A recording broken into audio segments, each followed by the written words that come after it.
Hello everyone, welcome to Vishnu Economics School. I am Kajol and in this video we are going to discuss exceptions to the rule no consideration, no contract. So let's get started with today's session. तो first exception हम discuss कर चुके हैं previous video में. अब हम second exception से start करेंगे. तो agreement to compensate for past voluntary services. तो अब इस केस में ऐसा है कि वो अग्रीमेंट जो है वो कंपनसेशन देना चाह रही है एक पार्टी दूसरी पार्टी को उसकी पास्ट वॉलंटरी सर्विसेज प्रोवाइड करने के अगेंस्ट. तो अब इसको हम एक एग्जाम्पल से समझते हैं कि मान लेते हैं एक पार्टी है ए और एक पार्टी है बी, और अब मान लेते हैं ए का पर्स जो है वो खो गया था और बी ने वो उसका जो लॉस्ट पर्स था वो ढूंढ लिया. तो अब इस केस में ए जो है उसे उसका पर्स मिल गया. तब उसने बोला कि वो बी को 500 रुपीज़ देना चाहता है कि बी ने जो है वो ए का पर्स ढूंढ लिया, इसीलिए ए उसको 500 रुपीज़ जो है वो देना चाहता है. तो इस केस में ए जो है वो बी को उसकी पास्ट वॉलंटरी सर्विसेज के लिए कंपनसेट करना चाहता है. तो इस केस में इसको हम एक वैलिड कंसिडरेशन मानेंगे और ये एक वैलिड कॉन्ट्रैक्ट भी बन जाएगा. अब इस केस में ए को कुछ मिल नहीं रहा है. वैसे तो उन्हें अपना लॉस्ट पर्स मिला है यहाँ पर, लेकिन फिर भी वो उन्हीं के पास था, उन्हें कुछ एडिशनल नहीं मिला है, इसीलिए यहाँ पर ए को कोई कंसिडरेशन नहीं मिल रही है. फिर भी एक कॉन्ट्रैक्ट यहाँ पर फॉर्म हो रहा है ए एंड बी के बीच में कि वो उनको 500 रुपीज़ देंगे क्योंकि उन्होंने उनका जो पर्स था जो खो गया था वो उन्होंने ढूंढ कर लाया है. अब इस केस में ऐसा भी हो सकता है कि मान लेते हैं ए जो है वो डूब रहे थे और बी ने उनको डूबने से बचा लिया और फिर ए ने खुश होकर बी को कोई प्राइज़ मनी देनी चाहिए. तो उस केस में भी हम इसको एक वैलिड कंसिडरेशन ही मानेंगे और ये एक वैलिड कॉन्ट्रैक्ट बन जाएगा. तो इसमें a promise made without consideration is so valid if it is a promise to compensate wholly or in part a person who has already voluntarily done something for the promiser. अब इस case में A जो है वो promiser है. अब इसमें B ने voluntarily वो सर्विस दी है. A ने नहीं कहा था कि आप मेरा पर्स ढूंढ कर लाइए या आप मुझे डूबने से बचाइए. इस केस में B ने जो है वो voluntarily अपनी सर्विसेज दी हैं A को, और A ने भी voluntarily ही ऐसा बोला है कि वो उन्हें 500 रुपीज़ दे देंगे या फिर कोई भी प्राइस मनी जो है वो दे देंगे. तो अगर ए ऐसा कॉन्ट्रैक्ट करते हैं बी के साथ, तो इस केस में अगर बाद में ए उस कॉन्ट्रैक्ट को फुलफिल नहीं करते तो फिर बी जो है वो उन पर केस फाइल कर सकते हैं. तो अब यहाँ पर एक और कंडीशन है कि वो जो सर्विस है, वो जो वॉलंटरी सर्विस है वो प्रॉमिसी ने ही करी होनी चाहिए या परफॉर्म करी होनी चाहिए. कोई थर्ड पार्टी जो है उसको वो कंपनसेशन नहीं देंगे. अब इसको हम कैसे समझेंगे? मान लेते हैं ए जो है वो इल है और बी ने उनको उनकी इलनेस से ट्रीट कर दिया है और ए एंड बी यहाँ पर फ्रेंड्स हैं, इसीलिए बी ने जो है वो ए से कोई भी मनी जो है वो चार्ज नहीं किया उनको ट्रीट करने के लिए. लेकिन ए ने ये बोला, ग्रैटिट्यूड शो करने के लिए ये बोला कि वो बी के सन को 10,000 रुपीज़ देना चाहते हैं, बी के सन को,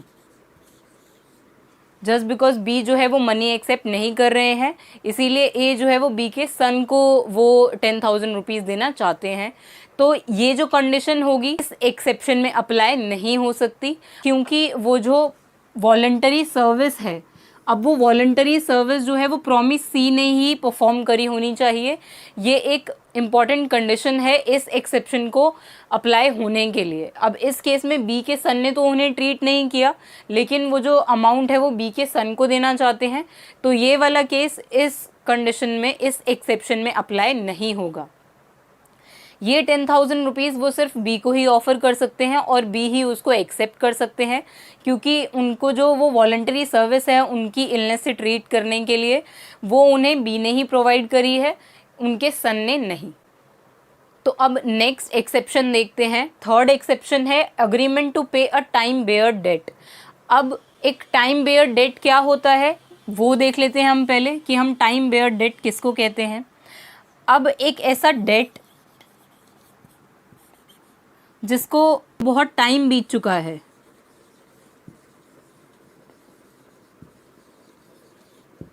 तो उस डेट को हम कहते हैं टाइम बेयर डेट, जो ओवर टाइम जो है वो लैप्स हो चुका है। मतलब मान लेते हैं यहाँ पर दो पार्टीज़ हैं एक्स एंड वाई, और वाई जो हैं वो एक्स के डेटर हैं, और उन्होंने उनसे let's say 10 years ago 1000 rupees लिए थे, और अब over a period of time, बहुत टाइम बीत चुका है, 10 साल हो चुके हैं, फिर भी वाई ने जो है वो एक्स को वो 1000 रुपीज़ पे नहीं किए हैं। और अब 10 ईयर्स बाद में, मतलब 10 सालों के बाद, वो ये चाहते हैं कि वो ये जो 1000 रुपीज़ हैं वो ये एक्स को दे दें। तो इस केस में ये हुआ अग्रीमेंट टू पे अ टाइम बेयर डेट, कि अब उनको एक नया अग्रीमेंट बनाना पड़ेगा जब वो 1000 रुपीज़ 10 ईयर्स अगो फिर वापस करना चाहते हैं एक्स को। तो इस केस में वाई जो हैं वो एक अलग प्रॉमिस टू पे जो है वो एक प्रॉमिस टू पे अग्रीमेंट दोबारा बनाएंगे, और फिर वो उसके अंदर 1000 रुपीज़ जो हैं वो एक्स को ट्रांसफ़र करेंगे। तो ऐसे केसेस में जिसमें टाइम बेयर डेट पे कोई अग्रीमेंट होता है दोबारा उसकी रीपेमेंट के लिए, तो ऐसे केसेस में डेट कभी भी, जो डेट पहले लिया गया था वो कभी लैप्स नहीं होता, बल्कि उसकी रेमेडी लैप्स होती है अगर उसकी पेमेंट बाद में नहीं होती तो।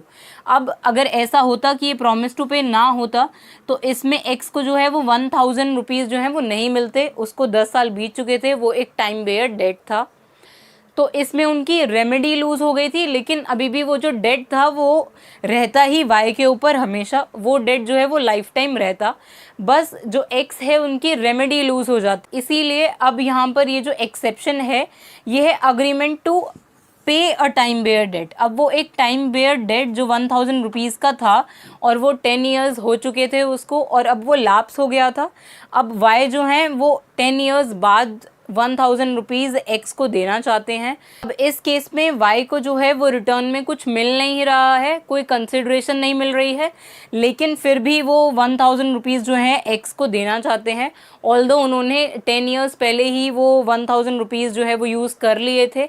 इसीलिए अब जब ये प्रॉमिस टू पे हुआ, फ्रेश प्रॉमिस टू पे जब हुआ 10 ईयर्स बाद, तो उस केस में वाई को जो है कोई कंपनसेशन नहीं मिल रहा है उसके अगेंस्ट, लेकिन वो फिर भी 1000 रुपीज़ जो हैं वो एक्स को ट्रांसफ़र करना चाहते हैं। तो इस केस में ये एक्सेप्शन हुआ नो कंसिडरेशन नो कॉन्ट्रैक्ट के लिए, कि ये यहाँ पर प्रॉमिस टू पे जो है ये परफेक्टली वैलिड कॉन्ट्रैक्ट होगा। तो अब इसके नेक्स्ट वीडियो में हम नेक्स्ट एक्सेप्शंस डिस्कस करेंगे। So that's it for this video. Thank you.